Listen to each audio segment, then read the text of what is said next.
Go fast or go home. I'm technically not a technician, and today we'll be setting up Daytona Championship USA on TeknoParrot. However, before we begin, a message from the legal department. This video is for educational purposes only, and is only intended to show you what I've done and what my results are.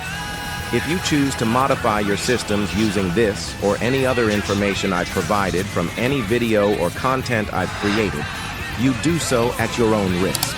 I, this channel, or any person connected to this video will not be held liable for any choices you make with your hardware or software. Modify at your own risk. For this video, we are making a few assumptions. First, you have TeknoParrot and the needed dependencies installed and set up. If you do not, please do not be concerned, as I happen to have a step-by-step video covering that subject, and I'll be linking to it above and in the description. I am also assuming that you'll be using legally obtained arcade ROMs from a legal source. This channel does not support software piracy, nor do we provide ROMs or ROM links. So please do not ask. With the bullpoo out of the way, let's jump in by expanding the TeknoParrot ROMs folder to the left of the screen. Then we'll open our compressed ROM files and expand them to the right side of our screen. To do this action, I'll be using 7-zip, as it is a powerful and free utility. Most ROM files have been compressed using standard compression formats. However, I have seen in the wild some TeknoParrot ROMs in CHUD format. Those will require a program called CHUDman, and if you'd like to see a video on CHUDman, please let me know in the comments. When ready, simply drag and drop the ROM files from 7-zip to your ROMs folder. After you've dropped the ROMs into the ROM folder, your transfer will start. It took a little over a full minute for the files to transfer over on my system. Everyone's time will be different as we are all using different hardware. I'll be fast forwarding this for time. We can now close 7-zip and our ROMs folder, and let's turn our attention to TeknoParrot. First, let's boot TeknoParrot, and for full disclosure, I am working with a fully updated TeknoParrot build, and I'd recommend that you do the same.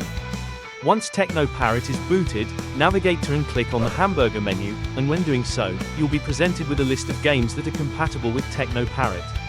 We'll wish to scroll down to the selection that is titled as Daytona Championship USA, and after we make that selection, click on the Add Game option from the right side menu. Next we'll be kicked back into our list of games. This is normal, and from the right side of this menu we'll need to click on the Game Settings option so we can access our game settings. At the very top, we'll have to select the game ROM executable, and we'll be given a helpful hint in the form of that executable's name in brackets. From here, we'll click on the line directly under our helpful hint, and we'll be given the option to find and select the Daytona executable. Once you've found the correct file, simply click on it and hit the Open option from below. I'll now review all of the settings that we have, and we'll see if there is anything that stands out as needing to be changed. Generally, I'll look for HD patches, resolution options, and window options. I don't see anything that really stands out, but I think I'd like to check out the option titled View Change 1 to cycle all views. However, if we don't like it, we can always change it back later. Regardless, once you're done making changes, click on the Save Settings option from the bottom. We'll now concentrate on the controller settings, and the first options we'll wish to configure will be the coin, start, shift up, and shift down choices. First, I'd like to say that there is no right or wrong way to bind your controls. You don't need to bind them the same as I. Please use what works for you. That said, I will be binding the coin action to the back button, my start will be bound to the controller's start button, and the shift up and shift down will be bound to my right and left shoulder buttons. I will not be binding gear 1 through gear 4, as I'll be using the shift up and shift down if I wish to use a manual transmission. However, I will be binding views 1 through 4, even though we selected view 1 to cycle all in the game settings menu.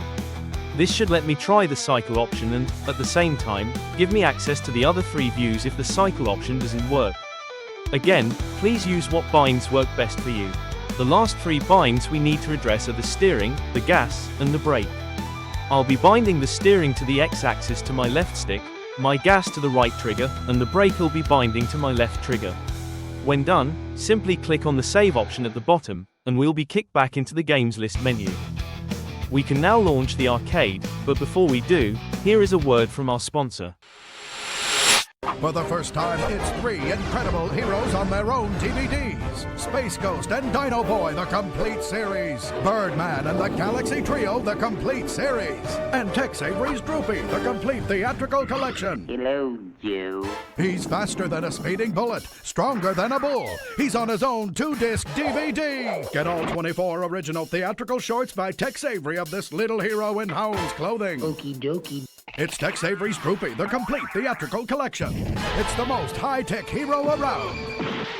Space Ghost, the fastest draw in the universe. Get all of Space Ghost's adventures on 2 discs with 24 episodes of intergalactic heroics. I hope this isn't too hot to handle. Plus, go back in time with Dino Boy and Dog. It's Space Ghost and Dino Boy on DVD. Blur speed ahead. It's Birdman and Galaxy Trio. I wonder. That's right, 20 episodes on 2 discs of the universe's most sought-after heroes. I'm going to tear you to pieces, Birdman.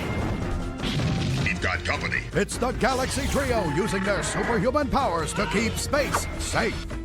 Get Birdman and Galaxy Trio on DVD. Look for these heroes on DVD and save the world, 1 episode at a time. And now back to our regularly scheduled tutorial. From pressing launch until the cab started, its boot took a little over 21 seconds. Again, your time may be different as we are all using different hardware. I'll also be fast forwarding this for time. Once the cab is booted, it will still take the system about a minute to initialize all of the arcade systems. However, once done, we'll be ready to demo our cab. I will again help us save some time by fast forwarding this section. Our cab is now freshly booted up and ready for us to start a game. To be honest, this is the first time I've demoed or played this arcade cab, and I'm kind of excited to see how this one compares to the other versions I've used in the past. Remakes of games can be either successful or unsuccessful, and I feel it can be a hard balance in staying true to the original game yet still offering something new and exciting that the gamer can enjoy. With that in mind, we'll see how we feel about this game at the end of this demo. I'd also like to say that the steering feels responsive to my controller, and this demo very much reminds me of the feel of the predecessor cabs. The gameplay also feels very much the same as the predecessor, and I like that, as this aspect gives this cab more of the feeling of an old friend than a new cab I've never played. Sometimes familiarity in a new game is nice. In short, so far this cab looks and plays very well. I always wish to remind everyone that I'm not great at gaming. I love emulation, but sadly, there are those that are much better at playing the games. Please keep that in mind when watching this video, as the controls really are very responsive right out of the box, and if there seems to be issues in control, we'll blame me and not the controller or TeknoParrot. I've also got to say that the graphics that are being displayed are very detailed and look almost lifelike. The details really do help update this game and effectively bring it into the modern gaming era. In fact, as editing this video, I'm seeing a ton of details I hadn't noticed when racing. I believe the people in the stands taking photos are new. I love the detail in the Zeppelin flying above, and I also saw a highly detailed helicopter flying above too. I know most of these details will be unnoticed by some. However, I feel that these small details have the power to bring a game from an A to an A+. Let me know if you agree in the comments. I'd also like to say that the sound detail seems very nice in this version of Daytona as well. The music is crisp, and everything the announcer or pit crew says is very clear. I've had to turn the sound down in this video for my narration, but please know that the audio is very clear, crisp, and sounds very modern. I had always thought that the previous versions of this game sounded well for the times they were developed, and although you can't tell from my video, I've got to point out that this remake has a crisp updated sound quality. In short, be prepared for lifelike sounds in this version of the game. The HUD, or heads-up display, has mostly gone unchanged, and you can still find all of the standard data in the same locations as before. I do believe that the tracking of the other races has changed a little. I can't recall if previous versions of the game had the bottom banner or not. Regardless, the HUD is clean, informative, and looks great. In conclusion, you can say I am a fan of racing arcades, and this cab seems to excel in 2 areas. First, nostalgia, as most arcade racing fans have played some version of this game for hours, and the second has got to be how they made this game feel new again, while at the same time retaining the ability to feel familiar. Again, I believe remakes of games can go awry easily. However, Sega seems to have knocked it out of the park with this arcade, and TeknoParrot has done a great job giving us the ability to emulate this from our home arcades. Well done, everyone. If you've not demoed this version of Daytona USA, you should give it a try. TeknoParrot is easy to use, will cost you nothing, and will give you access to a bunch of PC-based arcades to demo. The controls are responsive, the graphics look great, and the sounds are all very crisp. It would be hard to do better, in my opinion. Those of you who are still with me at the end of this video, you are my true heroes, and I would like to take a moment to express my gratitude for your support. I'd also like to ask that if you found this video enjoyable and informative, then please help me beat the big bad YouTube algorithm by hitting that like button. Sharing this video with a friend and on your social media. If you've not done so, please consider subscribing to the channel, and if you really want to show your support, please consider becoming a member of this channel. Not only will you get early access to new videos, but you'll also be entitled to a few other membership perks. Regardless, thank you for all of the support, and I hope to see you on my next video.